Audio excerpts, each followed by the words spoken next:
فإن اصول الشرع ثلاثة: الکتاب والسنہ واجماع الامہ، والاصل الرابع القیاس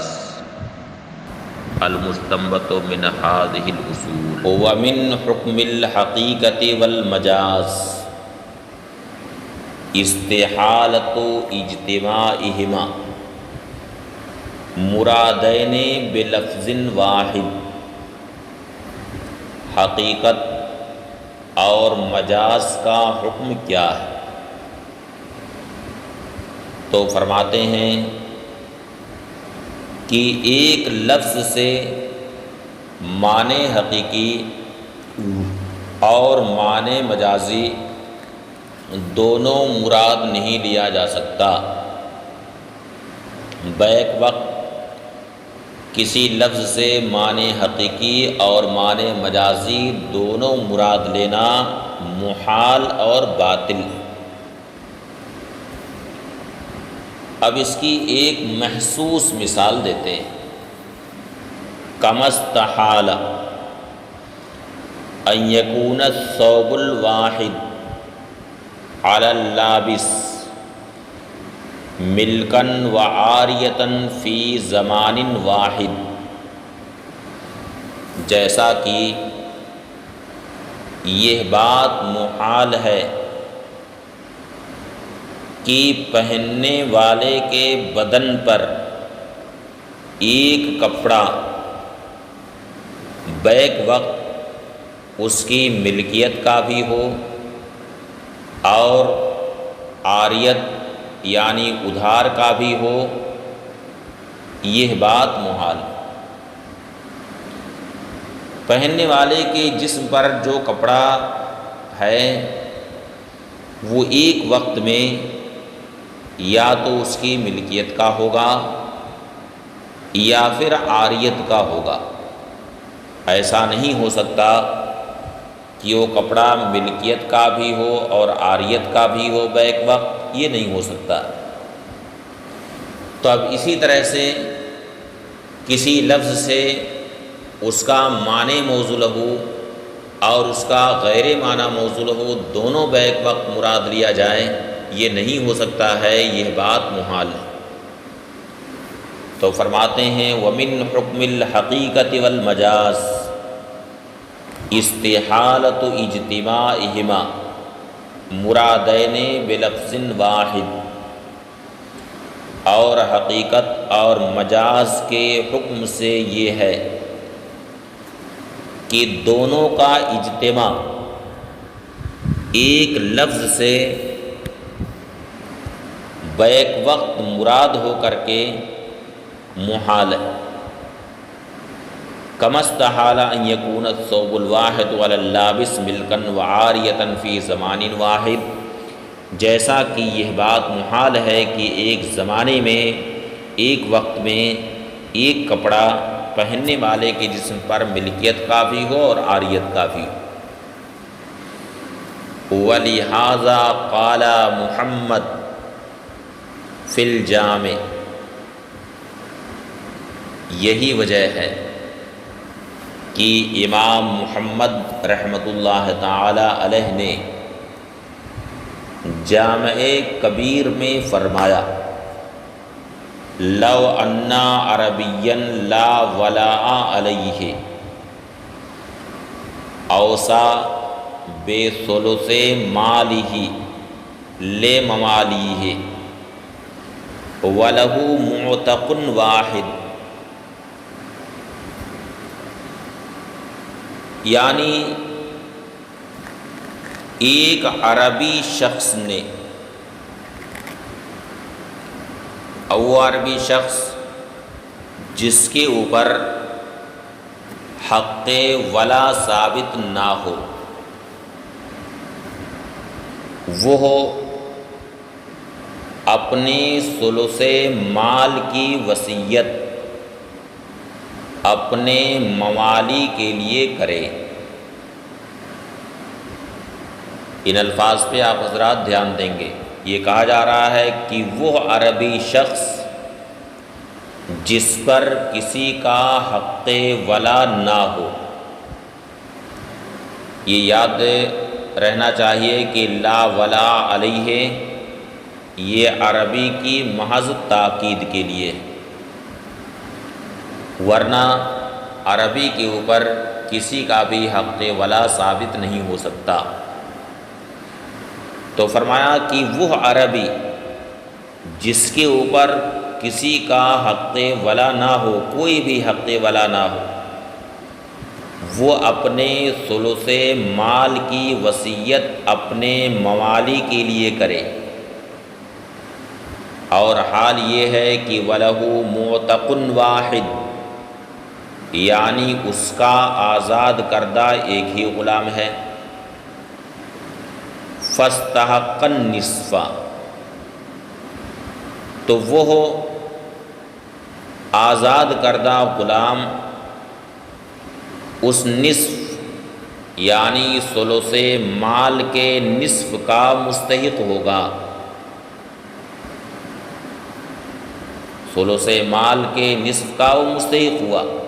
کان النصف الباقی مردودا الی الورثہ، تو باقی جو نصف ہے وہ ورثہ کی طرف پھیر دیا جائے گا۔ ولا یکون لموالی مولا، اور وہ اس کے مولا کے موالی کے لیے وہ نصف نہ ہوگا۔ اس موقع پر صورت مسئلہ کی میں تھوڑی سی وضاحت کر دوں تاکہ ہمارے طلباء کے لیے بالکل آسان ہو جائے۔ مولا یہ ایک ایسا لفظ ہے جو دو معنوں کے درمیان مشترک۔ مولا کا استعمال کبھی موتق کے معنی میں ہوتا ہے، یعنی آزاد کرنے والا آقا، اور کبھی مولا کا استعمال موتق کے معنی میں ہوتا ہے، یعنی آزاد کردہ غلام۔ دونوں معنوں میں آپ دیکھیں گے احادیث کی سندوں میں اور بھی دیگر مواقع میں لفظ مولا کا استعمال ہوا ہے۔ اب یہاں وصیت چونکہ عربی نے کی، اور عربی کسی کا موتق نہیں ہو سکتا بلکہ وہ موتق رہے گا، تو لا ولا علیہ کی جو قید ذکر کی ہے یہ قید محض وضاحت کے لیے ہے، اس کی تاکید کے لیے، یا یوں کہہ لیجیے کہ قید واقعی ہے۔ اس نے اپنے ثلث مال کی وصیت اپنے موالی کے لیے کی۔ ظاہر ہے کہ وصیت کرنے والا عربی ہے اور اس نے موالی کا استعمال کیا ہے، تو مولا یہاں پر موتق کے معنی میں ہے، یعنی اس نے اپنے ثلث مال کی وصیت اپنے آزاد کردہ غلاموں کے لیے کی۔ مثلا یہ کہا کہ میرا یہ ثلث مال میرے آزاد کردہ غلاموں کے لیے ہے، اور واقعہ یہ ہے کہ اس کا ایک ہی آزاد کردہ غلام تھا۔ اس نے استعمال تو جمع کا لفظ کیا تھا، لیکن حقیقت یہ تھی کہ اس کا آزاد کردہ ایک ہی غلام تھا۔ اس وجہ سے وہ غلام، آزاد کردہ غلام ثلث مال کا مستحق ٹھہرا۔ اب باقی جو نصف ہے، یعنی ثلث مال کا جو باقی نصف ہے، وہ ایسا نہیں ہے کہ اس کے موالی مولا یعنی اس کے آزاد کردہ غلام کے آزاد کردہ غلاموں کے لیے ثابت ہو، بلکہ نصف باقی ورثہ کی طرف پھیر دیا جائے گا، کیونکہ اگر یہاں اس کے آزاد کردہ غلام کے آزاد کردہ غلاموں کو بھی اس میں شامل رکھا جائے تو لازم آئے گا کہ لفظ سے اس کا معنی حقیقی اور معنی مجازی دونوں مراد لے لیا جائے، کیونکہ اس نے وصیت جو کی تھی وہ ان لوگوں کے لیے وصیت کی تھی جو اس کے براہ راست آزاد کردہ غلام ہیں۔ باقی تو جو آزاد کردہ غلام کے آزاد کردہ ہیں وہ حقیقت میں اس کے آزاد کردہ نہیں کہے جائیں گے، بلکہ اس کے آزاد کردہ کے آزاد کردہ ہوئے۔ حقیقت میں اس کے آزاد کردہ تو وہی ہیں جو اس کے ہاتھ سے براہ راست آزاد ہوئے۔ تو یہاں معنی حقیقی اس کا وہ غلام ہے جو خود اس کا آزاد کردہ ہے، باقی اس آزاد کردہ کے جو آزاد کردہ ہیں یہ حقیقت میں اس کے مولا نہیں ہیں، ہاں مجازاً یہ کہا جائے گا کہ اس کے مولا۔ تو اب اگر یہاں اس وصیت کی تنفیذ اس کے آزاد کردہ غلام کے آزاد کردہ غلاموں کے لیے کر دی جائے اور نصف باقی ان کو دے دیا جائے تو لازم آئے گا کہ ایک لفظ میں معنی حقیقی اور معنی مجازی دونوں کو جمع کر دیا جائے، اور یہ بات محال ہے۔ اس لیے مصنف نے فرمایا کہ لو ان عربیا لا ولاء علیہ، اگر کوئی عربی جس پر کسی کا حق ولا نہ ہو، اس نے اپنے ثلث مال کی وصیت اپنے آزاد کردہ غلاموں کے لیے کی، جب کہ اس کا آزاد کردہ ایک ہی اس کا آزاد کردہ ہے، فاستحق النصف، تو وہ نصف کا مستحق ہوا، کان النصف الباقی، تو نصف باقی یعنی ثلث مال کا نصف باقی وہ ورثہ کی طرف پھیرا جائے گا، ولا یکون لموالی مولا، اور اس کے آزاد کردہ غلام کے موالی یعنی اس آزاد کردہ غلام کے آزاد کردہ غلاموں کے لیے وہ نصف باقی نہ ہوگا۔ لِأَنَّ الْحَقِيقَةَ، ہاں اگر اس عربی کے کم از کم 2 آزاد کردہ غلام ہوتے تو اس صورت میں ثلث مال کا ایک نصف دونوں لے لیتے، لیکن چونکہ آزاد کردہ غلام صرف ایک ہی ہے اور اس نے وصیت میں لفظ جمع استعمال کیا ہے، اس لیے ثلث مال کا جو نصف ہے صرف اسی کا وہ حقدار ثابت ہوگا، باقی جو نصف ہے وہ ورثہ کی طرف پھیرا جائے گا۔ لِأَنَّ الْحَقِيقَةَ اُرِیدَتْ بِهَذَا اللَّفْظِ، اس لیے کہ اس لفظ سے حقیقت کو مراد لے لیا گیا، فَبَطَلَ الْمَجَاز، تو مجاز باطل ہو گیا، اب معنی مجازی یہاں پر مراد نہیں لیا جا سکتا۔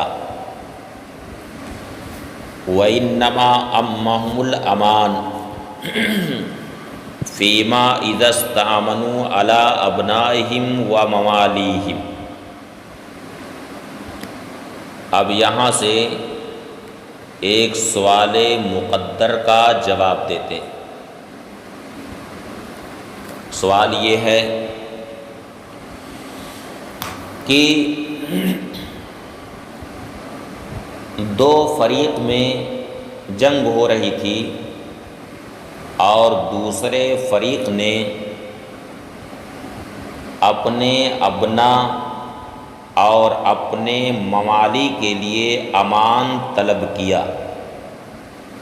اور اس فریق نے انہیں امان دے دیا، تو یہاں پر یہ امان دوسرے فریق کے ابنا کے لیے بھی ہو جائے گا اور ابنا کے بھی ابنا کے لیے ہو جائے گا،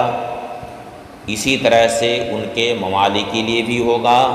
اور موالی کے موالی کے لیے بھی یہ امان ہوگا۔ تو یہاں تو حقیقت اور مجاز دونوں کو ایک ساتھ جمع کر دیا گیا، اس لیے کہ ابنا کا معنی حقیقی تو وہی ہے جو ان کے حقیقی بیٹے ہیں، باقی جو ان کے پوتے ہیں وہ حقیقت میں ان کے بیٹے نہیں، وہ مجازن بیٹے کہلائیں گے۔ تو یہاں پر حقیقت اور مجاز دونوں کو مراد لے لیا گیا۔ اسی طرح سے حقیقت میں ان کے موالی تو وہی ہیں جو ان کے آزاد کردہ ہیں، باقی آزاد کردہ کے جو آزاد کردہ ہیں وہ حقیقت میں ان کے موالی تو ہوئے نہیں، ہاں مجازن ان کے موالی کہے جائیں گے۔ تو یہاں حقیقت اور مجاز دونوں کو ایک ساتھ مراد لے لیا گیا، جبکہ آپ نے اپنا قاعدہ یہ بیان کیا ہے کہ ایک لفظ سے معنی حقیقی اور معنی مجازی دونوں کو مراد نہیں لیا جا سکتا۔ اس کا جواب یہاں سے دیتے ہیں، فرماتے ہیں وَإِنَّمَا عَمَّهُمُ الْأَمَانُ فِيمَا إِذَا اسْتَأْمَنُوا عَلَىٰ أَبْنَائِهِمْ وَمَوَالِيهِمْ، اور انہیں امان عام ہوگا اس صورت میں جب کہ انہوں نے اپنے ابنا اور اپنے موالی کے لیے امان طلب کیا۔ لِأَنَّ اسم الابناء والموالی ظاہراً یتناول الفروع، جواب یہ دیتے ہیں کہ ابنا اور موالی کا جو اسم ہے یہ بظاہر فروع کو شامل ہوتا ہے، اور فروع کے تحت ابنا بھی آتے ہیں اور ابناء الابنا بھی آتے ہیں۔ تو پھر وہی سوال لوٹ آیا کہ معنی مجازی کو مراد لے لیا گیا، تو اس کا جواب دیا کہ ہم نے معنی مجازی کو مراد لینے کے طور پر امان کو یہاں عام نہیں کیا ہے، بلکہ اصل میں قاعدہ یہ ہے کہ جہاں تک ہو سکے کسی کا خون نہ بہایا جائے، بلکہ جان کی حفاظت کی جائے، خون نہ بہایا جائے۔ تو حقن دم یعنی خون کی حفاظت کے میں شبہ بھی یہ کافی ہوا کرتا ہے، تو چونکہ یہ بظاہر فروع کو بھی شامل ہے، اس لیے حفاظت دم کی خاطر یہاں شبہ کا بھی اعتبار کر لیا گیا، اس بنیاد پر امان دونوں کو عام ہوگا۔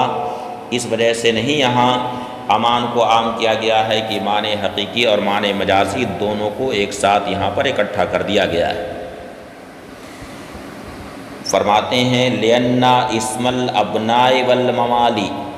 اس لیے کہ ابنا اور موالی کا نام بظاہر فروع کو شامل، لیکن بطل العمل بہ، لیکن اس پر عمل باطل، لتقدم الحقیقت، اس لیے کہ حقیقت یہاں پر مقدم ہے۔ فبقی مجرد الاسم، تو یہاں پر محض اسم باقی رہا، شبہتاً شبہ کے طور پر فی حقن الدم، خون کی حفاظت کے سلسلے میں، یعنی جہاں تک ہو سکے خون کی حفاظت کی جائے، خون نہ بہایا جائے۔ تو اب اور یہی وجہ ہے کہ وہاں پر شبہ بھی معتبر ہے، اور یہ بظاہر چونکہ فروع کو بھی شامل ہے، اس لیے محض اس شبہ کی وجہ سے یہاں اس شبہ کا اعتبار کر دیا گیا، اور یہ امان سب کے لیے ثابت ہو جائے گا۔